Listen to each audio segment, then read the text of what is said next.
नमस्कार विद्यार्थी मित्रों, 12वी कॉमर्स बुककीपिंग अँड अकाउंटन्सी या विषयातील सेकंड चॅप्टरमध्ये income and expenditure account, how to prepare income and expenditure account याबद्दल आपण माहिती घेणार आहोत. That means preparing income and expenditure account. Income and expenditure account has two sides. Left hand side is called a debit side. It is also called expenditure, and all revenue expenditures are shown on debit side. Then right hand side is called credit side. It is also called income side, and all revenue incomes are recorded on income side. जे income and expenditure अकाउंटला आपण नावं देताना debit साईडला expenditure side असं म्हणणार आहोत. Particular ऐवजी एक्सपेंडिचर असं हेडिंग देणार आहोत, आणि क्रेडिट साईडला पर्टिक्युलर ऐवजी इन्कम असं हेडिंग द्यायचं आहे. टोटल रेव्हेन्यू एक्सपेंडिचर्स जे आयटम पुढे आपण पाहणार आहोत ते सर्व डेबिट साईडला नोंद करायचे. क्रेडिट साईडला टोटल रेव्हेन्यू इन्कम जे आहेत ते जे आयटम आहेत ते नोंद करायचे आहेत. Expenditure side,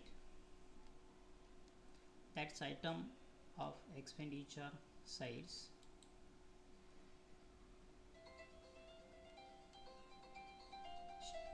salaries, to wages,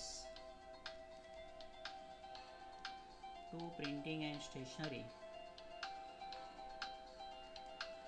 to rent paid, to interest on loan, to conveyance प्रवास भत्ता, to rates and taxes, कर, to insurance premium. Next items, to audit fee, हिसेब तपासणी खर्च, to ऑफिस एक्सपेन्सेस, कार्यालयीन काही खर्च असेल तर, to telephone bill, to mobile charges, to medicines जर दवाखाना असेल तर, to sports expenses, sports club असेल तर, to repairs and maintenance, to electricity charges,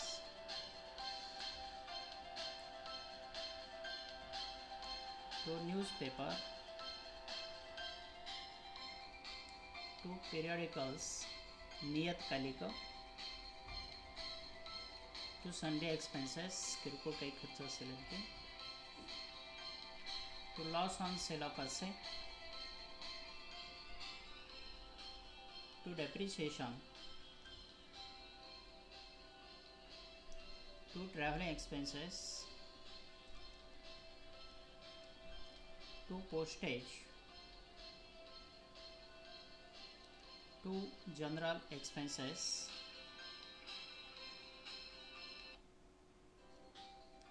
next then left hand side, right hand side, income side or credit side, then items from income side, subscription by rent received, by interest received,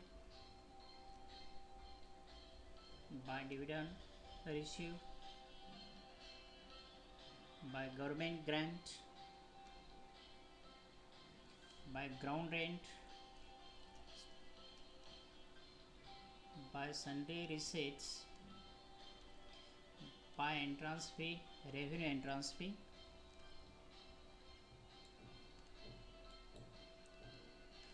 next items by admission fee,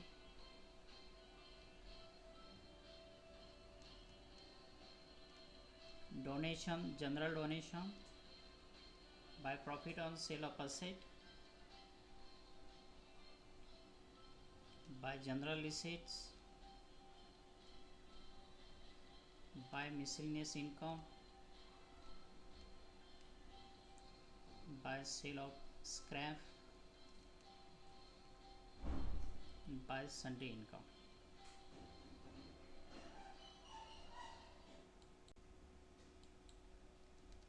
Next, balancing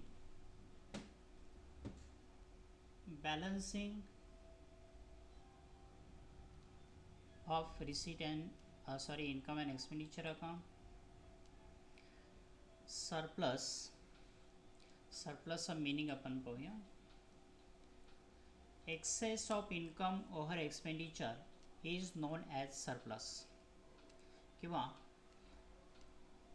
credit balance of income and expenditure account is called surplus. जेव्हा आपण income आणि expenditure account balancing करणार आहोत तेव्हा credit साईडची म्हणजे income साईडची बेरीज घेणार, expenditure साईडची बेरीज घेणार, डेबिट साईडची बेरीज घेणार. जर इन्कम साईडची क्रेडिट साईडची बेरीज जास्त असेल तो जो डिफरन्स आहे तो डिफरन्स आपण डेबिट साईडला म्हणणार आणि ते म्हणणार टू सरप्लस. आणि हा जो सरप्लस येणार आहे तो surplus add to capital fund on liability. Liability साईडला कॅपिटल फंडात तो ॲड करायचा आहे. म्हणजे इथं सरप्लस येईल किंवा डेफिसिट तूट. याचा अर्थ excess of expenditure over income is known as deficit or debit balance of income and expenditure account is called deficit. म्हणजे जेव्हा बॅलन्सिंग करणार आणि एक्सपेंडिचर साईडची बेरीज जास्त असेल आणि इन्कम साईडची बेरीज कमी असेल तेव्हा डिफरन्स आपण इन्कम साईडला दाखवणार आणि त्या ठिकाणी लिहिणार बाय डेफिसिट. आणि हा जो डेफिसिट येणार तो आपण कॅपिटल फंडातून लेस करणार आहोत. That is deficit less from capital fund on liability side. म्हणजे total income and expenditure account हा आपण या पद्धतीने बॅलन्सिंग करणार आहोत. त्यानंतर साधारणतः फॉर्मॅट या पद्धतीने दिसेल. Form of income and expenditure account वरती लिहिलेलं आहे. इन द बुक्स ऑफ, ज्याच्या पुस्तकामध्ये आपल्याला नोंदणी करायची आहे त्याचं नाव XYZ. Then income and expenditure account for the year ended 31 March, 31 March date दिलेली असेल तर पुढे इयर लिहिणार आहोत. डेबिट साईडला बघा एक्सपेंडिचर आणि to salaries total revenue expenses आपण एक्सपेंडिचर साईडला दाखवणार आहोत. टू सॅलरीज म्हटलेलं आहे. त्याच्यानंतर इन्कम अँड एक्सपेंडिचर अकाउंटला टोटल पर्टिक्युलर चालू वर्षाचा जो खर्च आहे मग तो पाठीमागच्या वर्षात दिला असेल, चालू वर्षात दिला असेल किंवा चालू वर्षात द्यायचा राहिला असेल, या सर्वांची नोंद आपण इथे घेणार आहोत. किंवा चालू वर्षात जर पुढच्या वर्षासाठीचा पेड इन ॲडव्हान्स दिला असेल तर तो इथे विचारात घेणार आहोत. म्हणजे खर्च दिल्यानंतर इथे समजा टू सॅलरीज दिलेला आहे, इथं add paid for last year of current year is in the current year. म्हणजे पाठीमागच्या वर्षाचा आउटस्टँडिंग असेल, पाठीमागच्या वर्षात चालू वर्षाचा दिला असेल तर तो आपण ॲड करणार आहोत. Prepaid in the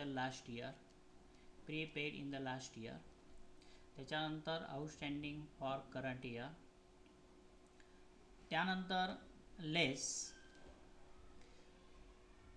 outstanding of the last year, पाठीमागच्या वर्षात राहिलेला चालू वर्षात दिला असेल आणि तो जर आपल्याला रेव्हेन्यू एक्सपेंडिचरमध्ये ॲड करून दिला असेल तर तो आपण वजा करणार आहोत. किंवा पुढच्या वर्षासाठी चालू वर्षात दिला असेल तर पुढच्या वर्षाचा खर्च असल्यामुळे चालू वर्षाच्या दिलेल्या खर्चातून लेस करणार आहोत. त्याच्यावर इथं थोडंसं लक्ष द्यावं लागेल. त्यानंतर क्रेडिट साईड बाय सबस्क्रिप्शन म्हटलेलं आहे. सबस्क्रिप्शन ऑर कॉन्ट्रीब्युशन याच्यामध्ये चालू वर्षाचं जे रिसिवेबल आहे, आउटस्टँडिंग आहे ते आपण ॲड करणार आहोत. चालू वर्षाचं गेल्या वर्षात जर ॲडव्हान्समध्ये मिळाले असेल पाठीमागच्या वर्षात तर ते ॲड करणार आहोत. किंवा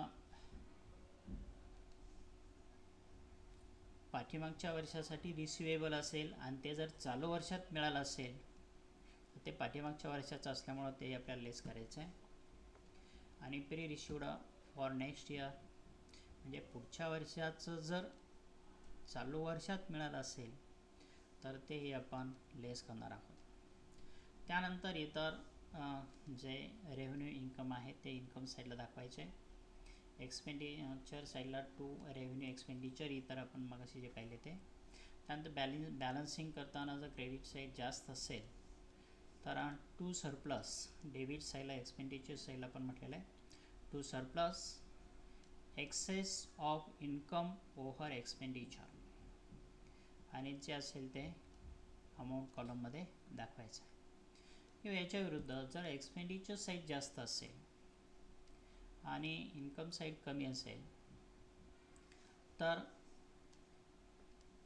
डेफिसिट येणार आणि तो डेफिसिट आपण इन्कम साईडला दाखवणार by deficit excess of expenditure over income आणि ती अमाऊंट या ठिकाणी दाखवणार आणि त्याच्यानंतर आपण दोन्ही बाजूंची बेरीज त्या ठिकाणी घेणार आहोत. Okay, thank you.